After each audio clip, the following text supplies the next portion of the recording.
Hello, everyone, and welcome to Author's Excerpt Sunday. Today's special guest is Terrence Wynn, and we would like to hear his story. He's a first-time author from Shreveport, Louisiana, and he is enjoying his time as a first-time author. He's a mentor, community leader, and an advocate for our children in the community. And with his life experience, we get to hear his story. So come in, sit back, get your coffee, donuts, your chips and everything, or, listen and listen and listen. And let's support our men that are doing something positive in our community. Now I present to you for Author's Excerpt Sunday, Mr. Terrence Wynn. Thank you.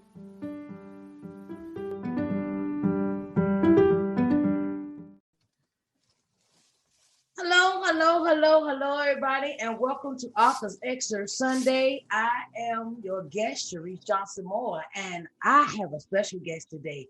His name is Terrence Wynn from Shreveport, Louisiana, right, Terrence? Yes, ma'am. Yes, ma'am. Okay, all right. And the title of your book is In No Sense, right? In No Sense. Yes, ma'am. In No Sense. Okay. So, Terrence, you want to tell us about yourself and give us some, give us you. Okay. I'm Terrence Wynn, as you mentioned, from Shreveport, Louisiana. At the age of 16, I was convicted of second-degree murder and attempted second-degree murder. Well, I was tried as an adult first, and I was sentenced to. I was tried for second-degree murder and attempted second-degree murder, and I was found guilty, given a life sentence, and sentenced to Angola. The life sentence came without benefits of parole, probation, or suspension of sentence. In 2012, up under a case called Miller versus United States Supreme Court ruled that it was unconstitutional to give a kid an automatic life sentence. So it made my sentence unconstitutional. So but it took 4 more years before that ruling became retroactive up under Montgomery. Okay. Which was a Louisiana case. So when Montgomery came into existence, that means that I was able to benefit from the Miller ruling to say that you couldn't give me a life sentence. Okay. So in 2017, I was returned to court in Shreveport from Angola, and I was resentenced to life with parole. Louisiana had implemented a law that stated that if you was a juvenile, if you do 25 years, you can go up for parole. Going up for parole doesn't say you're going home. It's just a meaningful opportunity for you to be free. So it took me until July of this year to make parole to come home. Okay. So I've been home since July the 1st. This year? Of this year. Amen. Praise the Lord. So I wonder, so Terrence, what got you on your writing path? What started you with your writing? It was more or less of a challenge. I was just in prison, and people kind of people knew that I was an intelligent person. So one day, a friend of mine that come up with me from elementary school, he was like, "Well, I bet you can't write no book." I was like, "Man, I can write a book." He's like, "I bet you can't." He said, "It ain't as easy as you think." Mm-hmm. So I was like, "All right." So I took the challenge. And the first book I wrote was titled Street Educated, which happens to be, I started a clothing line from that book. It became a trilogy. So I just kept writing. It took me away from prison. Because in prison, there isn't anything to do. Your thoughts are going to be all over the place. messed up. Yeah, so instead of like letting myself continue along a destructive path to prison, I just wrote. I wrote every day. So I came home with 20 books. Okay. All right now. And the state lost 18, so I would have had 38 books. Oh. So just right. And it made me get through some rough times. Okay. Okay. So when you came up with the idea for a clothing line, how did that come into being? Oh, all right. Like I said, I wrote the book Street Educated. And the guy that designed the cover for me, man, he's really, really, really good. He's still in prison. How he designed the cover, it made me say, I'm gonna go get a shirt with this on it so I can promote. Because I'm having thoughts of promoting. I gotta promote what I'm doing. Yeah. So I got the shirt done. Yeah. So I wore the shirt, and guys be like, man, that's a really, really nice shirt. Man, that's a nice shirt. So I was like, and thanks. So the more I wore the shirt, I get other shirts done. Guys like, man, what you gonna start a clothing line out there? I'm saying. Hello? We kind of like freezing. Hello? Terrance. We freezing. Oh my goodness. And other guys went to wearing it in prison. And I went to sending it into society, and it just went to going. You know, so people like, man, this is gonna be really nice. So that's yeah. So you might want to repeat some of that stuff because see, it froze there for a minute. Okay. It froze there for a minute, but we still, you know. So you turned that into the design from your book cover into a design for a T-shirt. Yes, ma'am. Okay. Yes, ma'am. So, did you have other things to do, Terrence, or we good? No, I'll be good. Oh, okay, all right. Okay, so the thing is that so what other work do you do in the community with the children? Do you do work with the community children? Yes, ma'am. You look at the shirt I'm wearing. That's the name of an organization, a nonprofit organization that I head. What we do is PIPES. PIPE stands for priorities, intentions, and practical exchanges. And our motto is reversing the flow. Okay. So we're trying to reverse the flow from the inner city to the prison. Yes. And so what we do, we mentor kids, and we do reentry. So when guys come home from prison, like for a prime example, my homegirl just got out of prison Tuesday. She got out of prison Tuesday after doing 8 years in the federal penitentiary. She's paralyzed. Okay. So, you know, everything she needed when she came home, it's been provided for her by us. Okay, that's nice. Yes, phones and everything, clothes, phones, and the support that she needs. Okay. Yes, ma'am. And so, like I said, we mentor kids, and we just partner with the best trauma unit in Shreveport. We partner with them instead of calling the CPS when kids get shot, stabbed. They call us. Yeah. And we go in and do the work now. Yeah. Okay. So, that's wonderful. So, yes, ma'am. That's wonderful. That's wonderful. So, how are you enjoying your freedom, Terrence? Oh, my freedom it's been the best thing. It's been the best thing. I only had one moment to myself since I've been home. That was I went to Broken Bow, Oklahoma Sunday, came back Wednesday.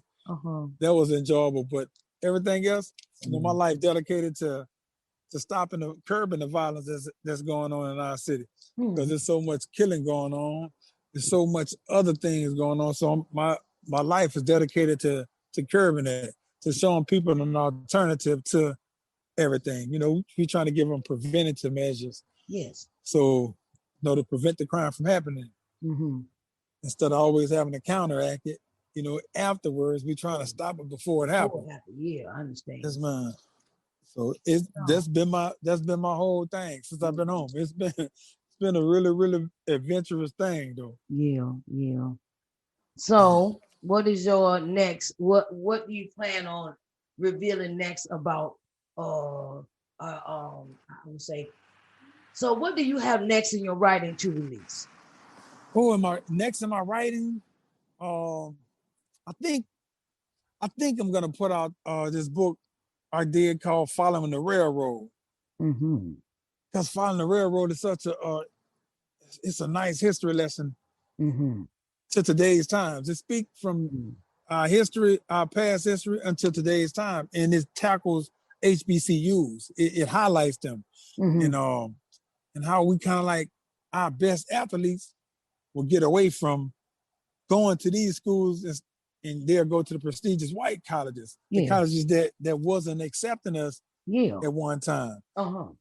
So that's what it's about. It's about 5 of the best high school basketball players. Uh-huh. Instead of going to a prestigious white college, Yeah. they choose a historically black college, Okay. and they give you the history lesson because they Mm-hmm. from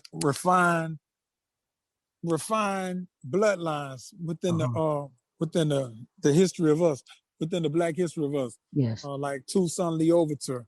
Uh-huh. One of them is from a direct descendant of him.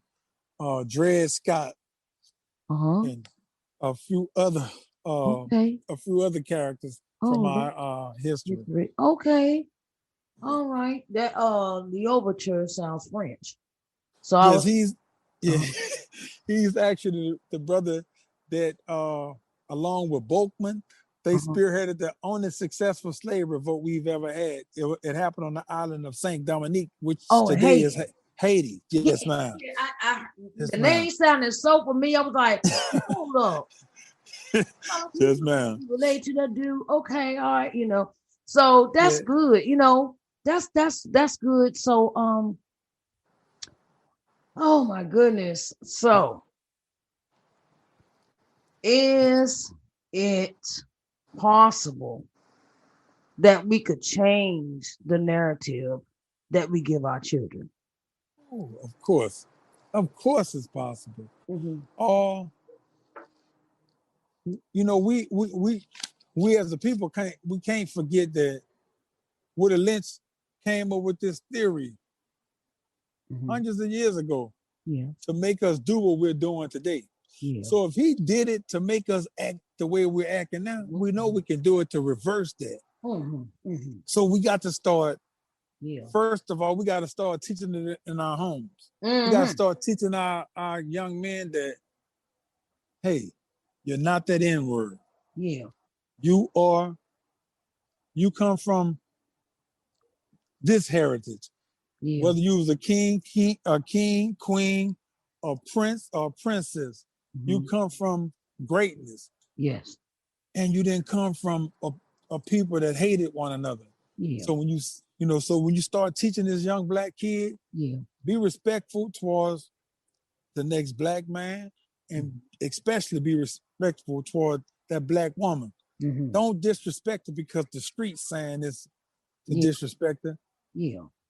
Respect her and love your neck and love your brother, man. Once you start teaching that and it start being taught in each and every household, you're gonna start seeing a difference when a black man greet a black man, or when a black woman greet a black woman. Mm-hmm. Because we got this away by years and years and years of mental abuse and mental inferiority. Yes. We forgot that we was a superior people. Mm-hmm. And so, the way we treat one another is unlike any other race. Don't no other race degrade one another the way we do. Mm-hmm. Every race commits crime within that race. Yeah. People overlook that because they highlight it with us so much because we do it in such a fashion that we do it in. Yeah. But check out the Italian history, check out the white history, check out the Mexican history. Check out everybody. All those people, check out every history. Everybody. They commit crimes against one another. They kill one another like we do. Yeah. But they don't continue to just preach the hate. They don't let their music say it. They don't let their culture say it. To hate one another. We gotta change the narrative. Yes. By the different teaching methods that we have for one another. Mm-hmm. Once we teach love, once we teach love, it'll resonate. Okay. It'll resonate. All right. So I hope I get first dibs on the next book you coming out with. Oh yes, you definitely will. Oh, no doubt. Because I would, I think that we as authors need to create stuff that our children can sit down and read and learn. Yes. Learn. Yes. And I think that need to be like in a curriculum. Not just for Black History Month, not just in school. No. We need to write the book. We need to bring home all the books. Like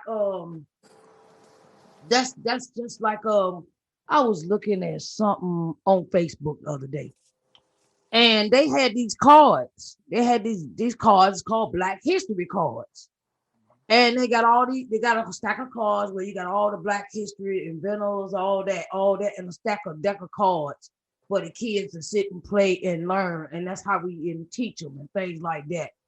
So, I mean, that might be I'm trying to throw that out at you. That might be a good idea to go with your next book, the Black History card, the cards and the book together. Yeah, we got like here, we done created a Black History calendar. 365 days of the year to show you that every day of the year, a Black person did something historical. Okay, you created the calendar? Every day. Yes. Well, my friend did. Okay. But it's like it'll show you every day of the year. Okay. A Black man created something. We created something. So it ain't no month. Yeah, this is what we do. It's 365, like McDonald's commercial. Yeah. 365. And that's really what it is. Okay. All right. That's what we gotta do. We gotta keep productive. We got to keep educating our children. Yes, definitely. And we have to keep them on their P's and Q's and teach them teach them morals, teach them things that they need to know. Because a lot of, when we start, you started that working thing and get out the fields and everybody getting a job. That's when I think our family thing structure kind of went to the west or way to the south or what you want to call it, and they got we kept the children at home. The children stayed at home, worked in the field. Now when you got all this industrial stuff coming out and everybody, okay, well, I want to go up north, but they ain't want to live in the south no more. And it kind of changed us, and it's like, okay, well, it changed us in a way that it changed us from wanting an education. Okay, I don't need no education. Let me go ahead and make this money. And it kind of changed us and changed the way we thought about things. Yep. So, okay, so what other products do you have out there besides the book and the t-shirts? Well, I got the sweatsuits. I got street educated sweatsuits. Soon I got street educated jackets. Soon I had a jeans. So I'm really gonna touch. Yes, just work on every form of fashion. Yes. Because it's like I want to teach these lessons through fashion. Because as Black people, we love to dress really fashionable. Yeah. So when you dress, I want you to learn something. I want you to look at those clothes and learn something. Yeah. Or study something. Because like you say, we need the knowledge. We got to have the knowledge. You got to be educated to really make it in this society. Yeah. And we done made it like being dumb is the best thing to do. And it's the best person to be when it's not. Mm-hmm. We can't be in the White House if we ain't educated. Yeah. Obama wasn't there because he was a dummy. He was there because he was really a brilliant man. Yeah. So we got to take those examples and follow those examples. I mean, we look at how Congress is made up. Yeah. And we got a poor representation in Congress. We don't have a what? How many senators, how many people in Congress we got? Very few black people in there. Yeah. So we gotta change that narrative, and we gotta change it through education. We gotta be educated. Yes, sir. We do. We do. So I got that. Like I said, I got more books coming. I got my website running. What's the name of the website? Streeteducated.com. Okay. All right. All right. And I got I got my organization. Yes. I do public speaking. Yes. I do mentoring. Yes. Whatever the need are. Yeah. Positive, I'm gonna be there. Uh-huh. Because I got a soundtrack that goes with this book. Okay.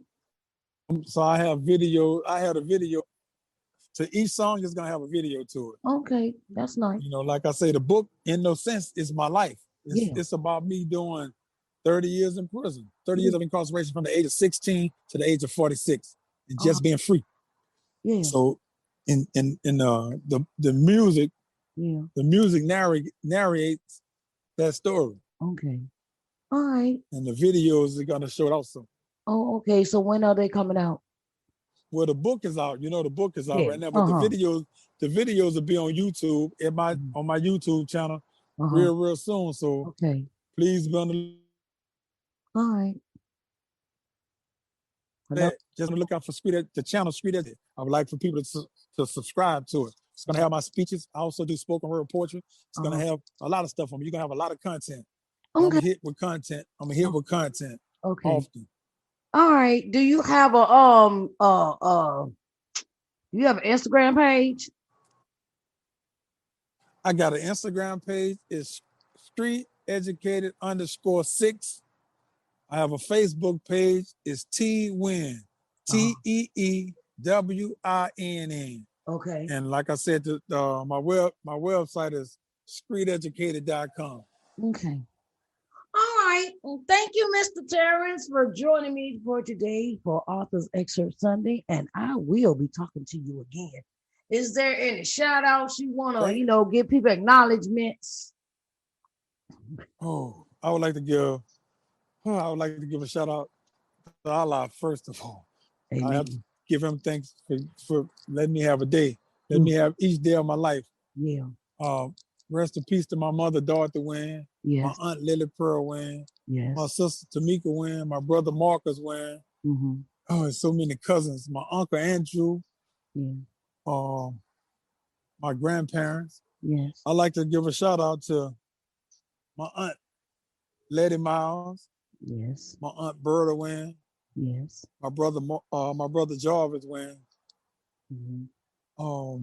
Lashonda Demery. Pipes. I gotta say thanks to Pipes. I gotta say a shout out to Compassion for Lives. That's another organization that I work closely with. The CEO is Carla. I'd like to give a shout out to Curtis Davis, the president of Louisiana Reentry. Mm-hmm. I'd like to give a shout out to all of my brothers in Angola, all the brothers that really, really love me in Angola, and those that I really, really love. Yeah. There's 4 too many names, but I will say these are standout names. Yeah. Anthony Boat, Damon Carey, Moni, Macaris Brown, Boo, Nelson Youngblood, another Boo, the Marion Mims, Charlie Brown, Black Man, Money Hall. Yeah. Oh, it's so many brothers.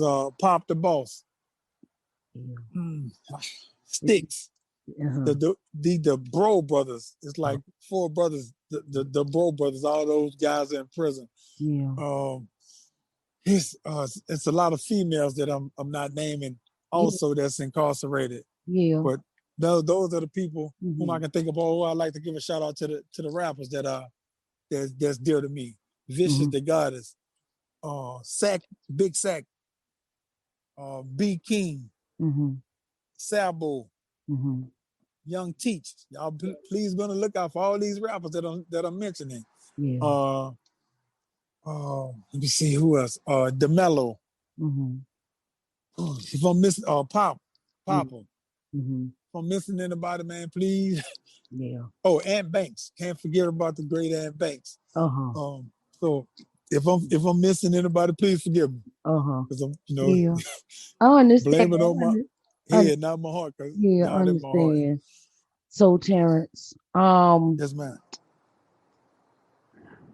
I want to thank you again for coming for Author's Excerpt Sunday. And I want to thank you from my heart to yours for doing something positive with your life after what you have experienced. Because I hear Angola ain't no it ain't no kid and play. It's not kid and play. And I understand, it takes a lot of strength to survive prison. It takes a lot of courage to survive prison. Yes. It takes a lot of prayer. It takes a lot of being in the word. It takes it takes you to ministry when you really go to jail and make you think about all the stupid stuff in your life and make you reevaluate it, and then it come out either it's gonna change you for something better or your mind is not ready to change. But after you've been but after a person has been in, I would say a period of even 9 months. I've been in there 9 months, nine consecutive months, but 9, 3, 3, and 3. But the thing is, and then it's in 90 days, and it's a thing of that these young kids think jail, and they think prison is something to do, and it ain't. No, it ain't because man, I'm telling you, man, it's not something to laugh at. It's not a joke. It's like somebody got control over you, tell you when to get up, when to wake up, when to eat, when to sleep, and then you got to deal with all the other different characters in play. So it's slavery. Yeah, it is what it is. It's slavery. It's just a new form. It's not even much a new form. It's not even much a new form. It's slavery. Yeah. The old ways. When you come to Louisiana, I mean, I know y'all from the East Coast. Yeah. But when you come to the South, below the Mason-Dixie, what they call a Bible Belt or the Death Belt, you see slavery in prison. You see cotton getting picked. You see the man on the horse with the big gun and the tobacco in his mouth with the redneck. Wait a minute, hold up. You see slavery. You serious? Oh, you see, I had to work those fields. You're gonna walk behind that. You're gonna walk behind them white guys on the back of them horses with them guns, talking crazy to you, dust everywhere. Tomorrow you working, so when you come in, you going straight to sleep. It's slavery. The same stuff you see on slavery movies. When you come down in Louisiana and Angola, that's what you're gonna see. That's what you're gonna live through. So if you want to give up your life for that, that's what you're giving it up for. Okay. Yes, thank you, Terrance. Thank you. So if anybody want to purchase my book, please do so from my website, streeteducated.com, or from amazon.com. But I prefer for you to do it through streeteducated.com. Yes. Okay. All right, Terrance, I see it's getting dark there. We already in darkness. So, and I greatly appreciate you coming in, and I will be keeping in contact with you. And I will be supporting you, period. Because I want to, I had to, like I said, I want to help somebody that come out that's doing something positive and not still spreading that same old, I'm gonna say it, that old negative stuff. They still, they're not do. You're not. You change your life, and what it is that what we as women, we have to come and help our men that come out of those places. They need help. So I want to shout out. I want to say to all the women that's watching this, support this young man here because he has done his time, and now it's time for him to prosper. Okay, Terrance? Yes. Yes, You ma'am. okay? Your phone went out? Oh, you all right? No, I'm here. I'm here. Okay. All right. Thank you. Love Thank you. you. Anything you Okay. need from me, just call him. I love you. Okay. All right. Bye, Terrence. Thank you Bye-bye. again. All Okay, right. bye. Have a blessed night. Bye, You babies. too. All right. Bye-bye.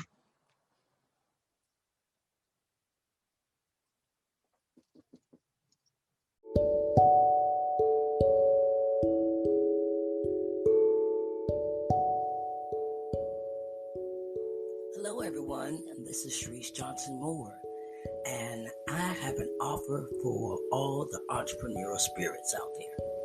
If you would like to advertise your business on my podcast, I have several slots open, so you can get in contact with me through my email address, which is I am Sharise at ShariceNJohnsonMoore.com.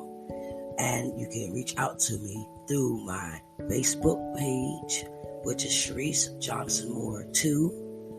And you can reach out to me through my other avenues of contact, which is WhatsApp. Thank you, and I will be glad to have you as a sponsor for my program. Thank you, and have a blessed day.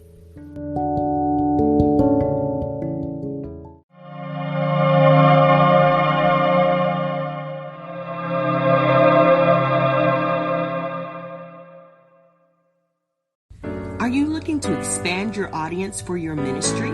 Well, broadcast with the Everlasting Word Broadcasting Network.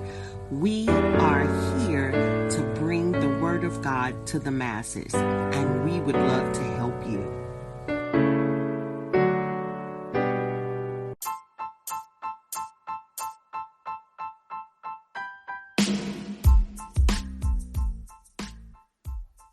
All right, everybody. All right. Okay. We have had a marvelous time for Author's Excerpt Sunday today. I want to thank my special guest, Terrence Wynn, for telling his story and having his book and his entrepreneur spirit join us for today's event, and for coming in and telling his marvelous story. I want to thank you again, Terrence Wynn, for showing us that no matter how hard your life may have been, God can restore, rejuvenate, and invigorate your life again and bring you prosperity a second time around. And you are a shining example to us all, to the men that I celebrate today. I celebrate all men, no matter what you're doing. I celebrate you all because you're doing something positive with your life, and I have to give you your props and thank you for working with our children. I also wanted to give a special thanks to our new sponsor, the Everlasting Word Broadcasting Network. Yes, we got a new sponsor, child. So I want to say thank you to Miss Sharon Thomas and me, myself, as being partners of the Everlasting Word Broadcasting Network. We thank you for all that you support us with today, and we sponsored this program for today. We thank the sponsor, and want to say thank you, and want y'all to have a blessed evening. Bye, babies. Thank you, and have a good evening. Bye-bye.